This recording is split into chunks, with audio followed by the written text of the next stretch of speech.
ഭജിക്കാൻ വന്നോ മേൽശാന്തിയായി? പൊന്നുസൂചിയാണെന്ന് വെച്ച് കണ്ണി കുത്താൻ കൊള്ളാവോ? പാവം എങ്ങനെയിരുന്ന കുടുംബമാണ്. കഷ്ടമായി പോയി. ചെയ്ത തെറ്റ് ഞാൻ വീണ്ടും അറിഞ്ഞതാണ് തെറ്റല്ലേ? അല്ല, ആദ്യ രാത്രിയിൽ നിന്നോട് ഞാനെല്ലാം തുറന്നു പറഞ്ഞതാണ് തെറ്റ്. എങ്കിൽ പിന്നെ പുനരാവർത്തിക്കും. ഭവാനി, 100 ജന്മം ഞാൻ നിന്റെ ഭർത്താവായി വന്നാലും നിനക്കെന്നെ മനസ്സിലാവില്ല.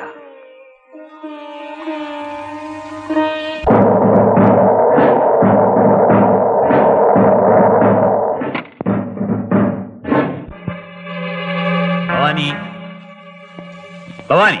എന്താ ചേട്ടാ? ഉഷ എവിടെ? കോളേജിൽ നിന്ന് വന്നില്ല ചേട്ടാ. എന്താ വരാൻ താമസിക്കുന്നത്? ഇന്ന് കോളേജ് വാർഷികാഘോഷമാണ്. അവിടെ കലാപരിപാടികൾ എന്തോ ഉണ്ടെന്ന് തോന്നുന്നു. കാലം നല്ലതല്ല, പ്രത്യേകിച്ച് അവളെ പോലെ പ്രായം തികഞ്ഞ പെൺകുട്ടികൾക്ക്. തനിച്ചല്ല, ഡ്രൈവർ കൂടെ ഉണ്ട്. ഇല്ല, ഈ കാലത്ത് ആരെ വിശ്വസിക്കാൻ നിവൃത്തിയില്ല. മോനെ സുശീല, നീ പോയി കൂട്ടിക്കൊണ്ടുവാ. ശരി. വേണ്ട, അവൾ വന്നോളൂ. നാളെ അവൾ എന്റെ മകന്റെ ഭാര്യയാകേണ്ടവളാണ്. കേട്ടില്ലേ ഉഷക്കുഞ്ഞിന്റെ പാട്ട്? എത്ര മനോഹരമായിരിക്കുന്നു, എത്ര നന്നായി പാടുമെന്നറിയാമോ? തന്നോടനെ വീട്ടിൽ ചെല്ലാൻ പറഞ്ഞു. അപ്പോ ഉഷക്കുഞ്ഞ്? ഉഷക്കുഞ്ഞ് എന്റെ കാറി വരും. താൻ പൊയ്ക്കോ. വേണ്ട, ഞാൻ വന്ന കാര്യത്തിന് പൊയ്ക്കോളാം. അച്ഛൻ പറഞ്ഞിട്ടാണ്. ആര് പറഞ്ഞിട്ടായാലും ശരി, വരൂ.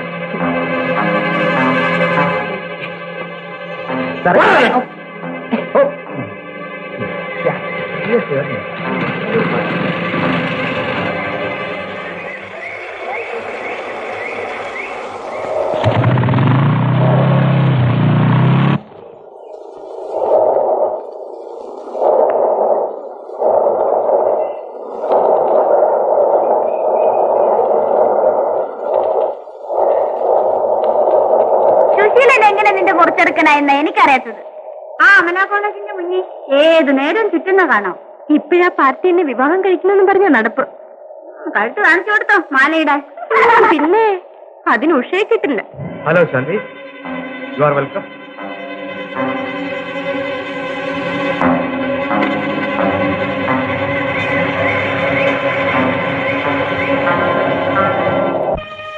ഇല്ലമ്മേ, ഞാനിതിനൊരിക്കലും അനുവദിക്കില്ല.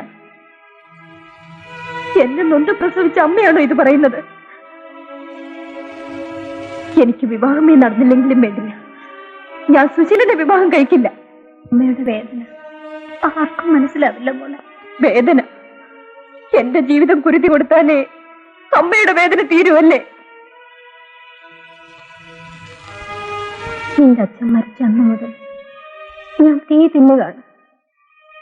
എന്റെ മരണം വരെ ഞാനത് അനുഭവിച്ചേ പറ്റും. എന്റെ വേദന മറ്റാരും മനസ്സിലാക്കിയില്ലെങ്കിലും എനിക്ക് വിഷമമില്ല. പക്ഷെ നീ മാത്രം എന്നെ മനസ്സിലാക്കാതിരിക്കരുത് മോളെ. നിനക്ക് വേണ്ടി മാത്രമാണ് അമ്മയെല്ലാം സഹിക്കുന്നതും ജീവിക്കുന്നതും. അവൾക്ക് തീരെ ഇഷ്ടമില്ലാത്ത കാര്യം ഞാൻ എങ്ങനെ അടിച്ചേൽപ്പിക്കും? എടീ, മകളുടെ താളത്തിന് തുള്ളാനാണ് ഭാവമെങ്കിൽ നിയമത്തിന്റെ മേളത്തിന് നിന്നെ ഞാൻ തുള്ളി കളിപ്പിക്കും. ഞാൻ പറയുന്നത് ചേട്ടന് വിശ്വാസം വരും. എനിക്കാരും പറയുന്നത് കേൾക്കണ്ട. കഴിഞ്ഞൊന്നും മറക്കരുത് ഭവാനി. നീ തല മറന്ന് എണ്ണ തയ്ക്കുകയാണ്. നിനക്ക് വേണ്ടിയാണ് അന്ന് ഞാനതെല്ലാം ചെയ്തത്.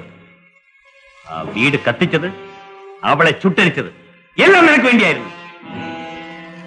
നിന്റെ സ്വത്ത് നഷ്ടപ്പെടാതിരിക്കാൻ, നിന്റെ സ്വത്തിന് പഴയ ബന്ധം പറഞ്ഞ് മറ്റൊരു വാശി വരാതിരിക്കാൻ വേണ്ടി.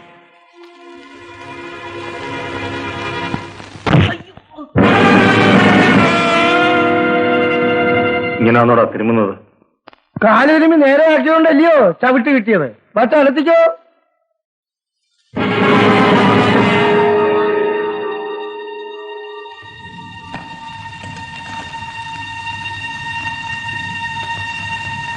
പെർമനന്റോ ടെമ്പററിയോ?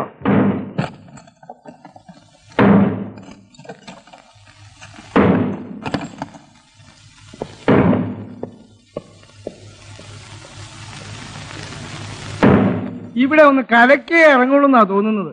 കണ്ടില്ലേ, ഇടതുകാലം വെച്ചാ കയറിയിരിക്കുന്നത്.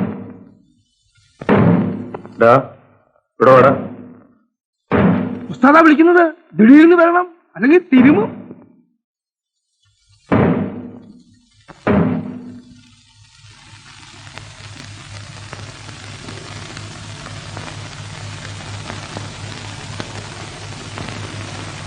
നേരെ ഇവന് കാര്യം പിടികിട്ടില്ലെന്ന് തോന്നുന്നില്ല. ഒന്ന് പറഞ്ഞു മനസ്സിലായിക്കൂടെ? ഇത് ഞങ്ങളുടെ ഒസ്താദാ, തിരുമി കൊടുക്കാനാ പറയുന്നത്. കാല് സംശയിക്കണ്ട, ഇത് ഇവിടുത്തെ പതിവാ. നടാളെ വരുന്നവൻ ഒസ്താദിനെ ഒന്ന് തിരുമണം, പിന്നെ അതേ ലോഹ്യം പറയൂ. അയ്യോ, അതെനിക്ക് വശമില്ലല്ലോ. അയ്യോ, പാവാണെന്ന് തോന്നുന്നു.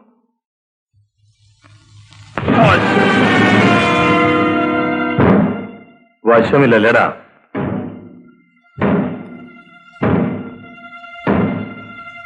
പുറത്ത് കിടന്ന് അടികൂടുന്നവരെ പിടിച്ചിടാനാ ജയിൽ. ഇവിടെ കിടന്ന് അടിയുണ്ടാക്കിയാൽ പോലീസുകാരെ വിഷമിച്ചു പോകത്തേ ഉള്ളൂ. അതുകൊണ്ട് നമ്മൾ തമ്മിൽ വഴക്ക് വേണ്ട. തൽക്കാലത്തേക്ക് ഈ അടി ഞാൻ ക്ഷമിച്ചിരിക്കുന്നു. നിന്റെ ഒരു ഔദാര്യം.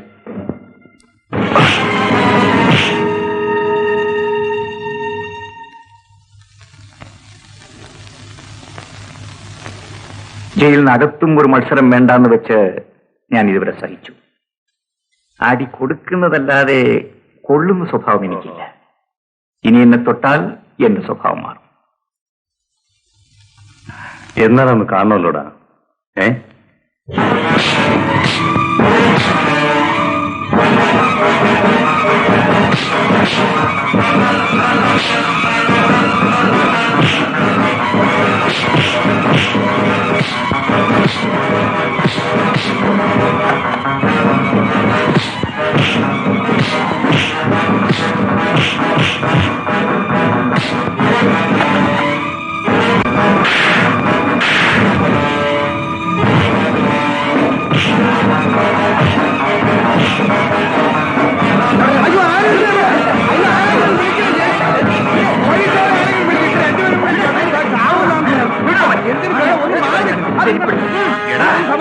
ഇന്നല്ലെങ്കിൽ നാളെ നിന്നെ കൊണ്ട് ഞാൻ എന്റെ കാല് തിരിപ്പിക്കണം. തൽക്കാലം ആരെങ്കിലും വിളിച്ച് സ്വന്തം വേണം തിരുമിക്കില്ല സാറേ. അവിടെ പിടിക്കരുത്, അവിടെ പിടിക്കരുത്, അവിടെ കൊണ്ടുപോവാനെ. അയ്യോ. ഉഷേ, നിനക്ക് ഈ വിവാഹം ഇഷ്ടമല്ലെന്ന് നിന്റെ അമ്മയോട് പറഞ്ഞെന്ന് കേട്ടു. വീട്ടിലുള്ളവരെ ധിക്കരിക്കാനല്ല, അനുസരിക്കാനാണ് ഞാൻ കോളേജിൽ അയച്ചത്. ഇക്കാര്യമല്ല മാവ, ഞാൻ അച്ഛനില്ലാത്തൊരു കുട്ടിയാണ്. എന്റെ ധർമ്മസങ്കടം അമ്മയോടും അമ്മാവനോടും അല്ലാതെ ഞാൻ മറ്റാരോട് പറയും? ഓ, നിനക്ക് എന്താ എത്ര ധർമ്മസങ്കടം? ഞാൻ അമ്മാവന്റെ മകളായിരുന്നെങ്കിൽ സുശീലിനെ പോലെ ഒരുത്തന് എന്നെ വിവാഹം കഴിച്ചു കൊടുക്കുമായിരുന്നു. എന്താടി സുശീലിന് കുഴപ്പം? അവന് പണമില്ലേ, സൗന്ദര്യമില്ലേ, വിദ്യാഭ്യാസമില്ലേ? പഠിപ്പും സൗന്ദര്യവും മാത്രമല്ല മാവ, വിവാഹം കഴിക്കാൻ പോകുന്ന പുരുഷന്റെ സ്വഭാവം കൂടി നന്നായിരിക്കണമെന്ന് ഏതൊരു പെൺകുട്ടിയും ആഗ്രഹിക്കും. എടീ, നിന്റെ തത്വോപദേശം നീ കേൾക്കണ്ട. പിന്നെ എന്റെ മകന്റെ സ്വഭാവത്തെ കുറിച്ച് നിന്റെ സർട്ടിഫിക്കറ്റും ആവശ്യമില്ല. പക്ഷെ ഒരു കാര്യം തീർച്ചയാണ്, സുശീലിന് നീയുമായിട്ടുള്ള വിവാഹം നടന്നേ തീരും. എന്നെ നിർബന്ധിക്കരുത്, എനിക്കിഷ്ടമല്ല. നിന്റെ ഇഷ്ടാനിഷ്ടങ്ങൾ നോക്കേണ്ട ആവശ്യം എനിക്കില്ല. ഞാൻ നിശ്ചയിച്ച മുഹൂർത്തത്തിൽ തന്നെ ഈ വിവാഹം നടത്തും. ഇല്ല, ഞാൻ ജീവനോടെ ഇരിക്കുകയാണെങ്കിൽ സുശീലിനെ ഈ കഴുത്തിൽ താലി കെട്ടില്ല. ഉറപ്പാണോ? 100%. എങ്കിൽ നിന്റെ അമ്മയുടെ ജീവിതമാണ് നീ തകർക്കാൻ പോകുന്നത്. മനസ്സിലായില്ല. എന്നാൽ കേട്ടോ, നിന്റെ അമ്മ ഒരു കൊലപ്പുള്ളി. അമ്മാവാ, ആ രഹസ്യം അറിയാവുന്ന ഒരേ ഒരു വ്യക്തി ഞാൻ മാത്രമാണ്, നിന്റെ അമ്മാവൻ. ഒന്നുകിൽ നിന്റെ കഴുത്തിൽ എന്റെ മകന്റെ വരണമാല, അല്ലെങ്കിൽ നിന്റെ അമ്മയുടെ കഴുത്തിൽ നിയമത്തിന്റെ മരണമാല. ഇതിലേത് വേണമെന്ന് തീരുമാനിക്കാനുള്ള സ്വാതന്ത്ര്യം നിനക്ക് ഞാൻ വിട്ടുതരുന്നു.